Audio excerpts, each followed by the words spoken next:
श्री कृष्ण जी कहते हैं कि लोग कहते हैं अपनों के आगे झुक जाना चाहिए, किंतु सच बात तो यह है जो अपने होते हैं वह कभी झुकने नहीं देते। वह दिन मत दिखाना कान्हा कि हमें खुद पर गुरूर हो जाए, रखना अपने दिल में इस तरह की जीवन सफल हो जाए। वास्तविकता में कोई मुझे नहीं जानता। लोग कहते हैं अपनों के आगे झुक जाना चाहिए, किंतु सच बात तो यह है जो अपने होते हैं वह कभी झुकने नहीं देते। वह दिन मत दिखाना कान्हा कि हमें खुद पर गुरूर हो जाए, रखना अपने दिल में इस तरह की जीवन सफल हो जाए। वह जो सभी इच्छाएं त्याग देता है, मैं और मेरा की लालसा तथा भावना से मुक्त हो जाता है, उसे शांति प्राप्त होती है।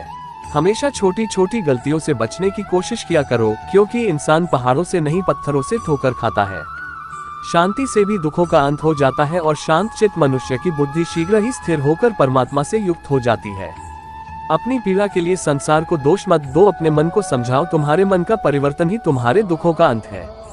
श्री कृष्ण कहते हैं एक बार माफ करके अच्छे बन जाओ, पर दोबारा उसी इंसान पर भरोसा करके बेवकूफ कभी न बनो। इच्छा पूरी नहीं होती तो क्रोध बढ़ता है, और इच्छा पूरी होती है तो लोभ बढ़ता है। इसलिए जीवन की हर स्थिति में धैर्य बनाए रखना।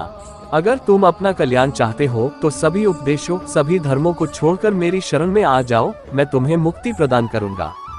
वह जो सभी इच्छाएं त्याग देता है, मैं और मेरा की लालसा तथा भावना से मुक्त हो जाता है, उसे शांति प्राप्त होती है। हमेशा छोटी छोटी गलतियों से बचने की कोशिश किया करो, क्योंकि इंसान पहाड़ों से नहीं पत्थरों से ठोकर खाता है। शांति से भी दुखों का अंत हो जाता है और शांत चित्त मनुष्य की बुद्धि शीघ्र ही स्थिर होकर परमात्मा से युक्त हो जाती है।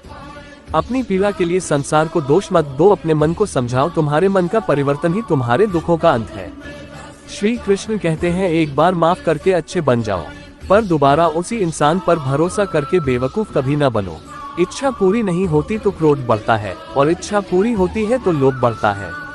इसलिए जीवन की हर स्थिति में धैर्य बनाए रखना। अगर तुम अपना कल्याण चाहते हो तो सभी उपदेशों, सभी धर्मों को छोड़कर मेरी शरण में आ जाओ, मैं तुम्हें मुक्ति प्रदान करूंगा। जय श्री कृष्ण।